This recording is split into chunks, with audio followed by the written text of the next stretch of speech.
Hi guys, welcome back to my channel, Bumblebee Corner. My name is Lisa. I am so happy to have you here. If it's your first time or if you're a return watcher, I'm so happy to have you here. So today I'm just going to give you two really simple upcycles. I really like how they turned out, so I wanted to share them with you. I'm not going to do a thrift haul this week. I have, if you can see behind me, I have so much stuff in my stash that I need to get through it all. So I'm going to kind of try to really go gangbusters for the next month and try to get this garage cleaned out. And then after the first of the year, I can kind of get back out there because I really love thrifting. I always have. Thrifting, estate sales, all that fun stuff. Not to say I won't step into a thrift store, but I'm going to be really picky as to what I grab. I'm going to have to really, really like it. It may be something that doesn't take a lot of work or that I can just stick right in my booth. You know, clean it up and price it and get it in there. So I'm going to get started and I'm going to show you what I did on these two upcycles. They're just made from cutting boards, just simple cutting boards that I thrifted. I just love doing those. There's so many things that you can do with them. So my real goal from now until the end of the year is to boost my YouTube channel. So I would really appreciate it if you would subscribe, share it out. If you know somebody that likes this type of content, share it out. So hopefully they will subscribe also. Hit the like button, the notification button. You know the drill. Do all the things. I would really appreciate it. I'm trying to get my channel to skyrocket by the end of the year. So hopefully we'll get there. So anyway, let me get going and I want to show you what I did today. All right, so for project one, I had this board and I actually had the whole thing painted red. I think I was going to do something with it last Christmas and I just never got to it and Christmas came and went. So I really liked this candy cane transfer. So I went ahead and I really wanted it to pop, and I knew it wouldn't if I put it on the red. So I just painted that one side with DIY paint with the color crinoline. Then as you can see, I just took the backing off of the transfer, and I'm just using the transfer stick, and I'm just rubbing. And as I rub, I'm kind of lifting up a little bit so I can kind of see and make sure that the transfer is adhering to the wood. So I just keep going all around the edges. And like I said, you can see I'm kind of lifting up. And if there's a spot where it hasn't stuck, I just lay it back down and rub on it some more. And then normally it will transfer over pretty simple. But this is a really, really easy upcycle. And it's a really fun one because it doesn't take much and it really turns your project into something really, really fun and really cool. This would even be really neat on like a hot chocolate bar. You could have a little cup with candy canes or just in any type of little vignette that you'd like. So I'm going to go ahead and I'm going to finish transferring this over. Done. So now I'm just going to take the paper and just kind of rub it all over. This is called burnishing, and it just makes sure that it's really adhered into the wood in this project. Well, it's almost done. I decided after looking at it that I really wanted to kind of distress the edges a little bit. I really like how that looks. And then it just kind of blends kind of where the crinoline meets with I was trying to remember, I don't remember the name of the red. Marquee, I believe, was the red. But anyway, so now this project is done. All right, so project two is also another wood cutting board that I had in my stash. I seem to have a lot of these laying around. So this is just painted in DIY crinoline. And I just dug through all of my transfers and I found this one that says Merry Christmas.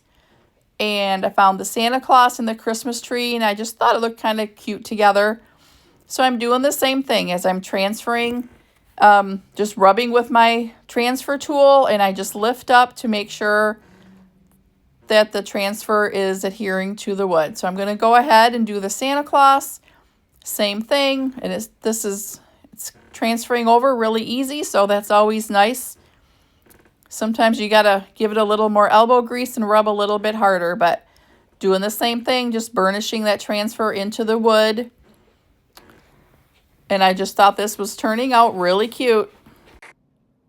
All right, so I'm just gonna finish up and I'm gonna get this tree transferred over. And then after I got the tree transferred over, I felt like it was missing something. So I added a little bit of greenery and jute around the handle.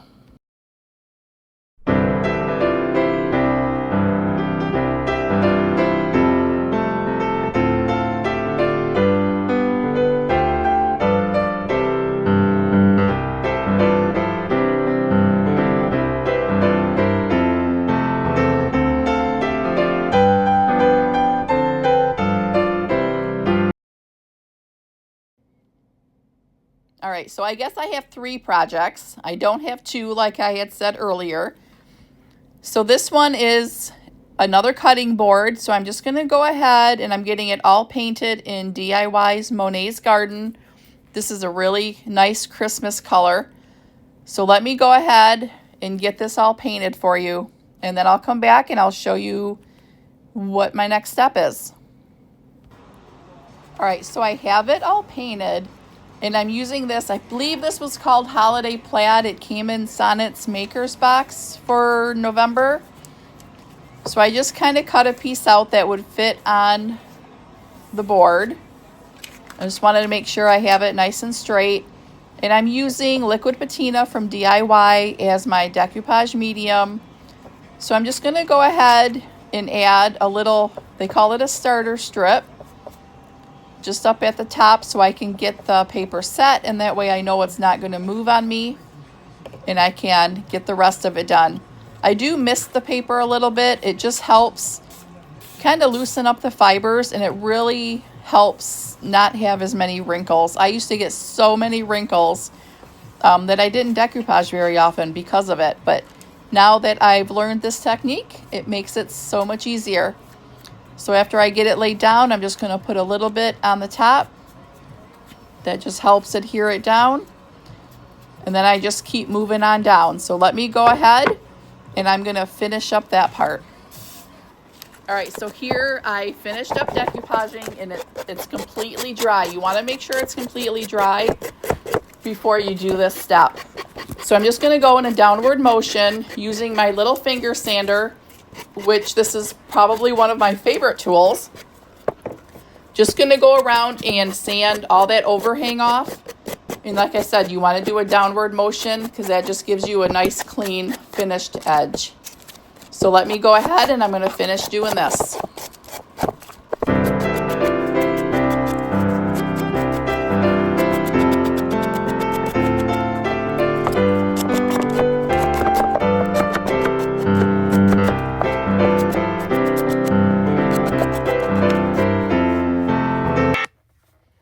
All right, so now I wanted to add something to this. So I went through my transfers and I found this Santa, and I love this. I love this little Santa. So I'm just going to go ahead and transfer him on. And I think he looks really good with that decoupage paper. This just turned out so cute. Tell me what you think. All right, you guys, so what do you think? Oh my gosh, I love how this turned out. So I'm just adding a little piece of velvet ribbon. So if someone wanted to hang it up, they could hang it up. Or it would be really cute just if you wanted to set it on your counter or on a table. So here you go. So what do you think, guys? Which one was your favorite? I really love them both, but I really love that cutting board, the one with the Santa on it.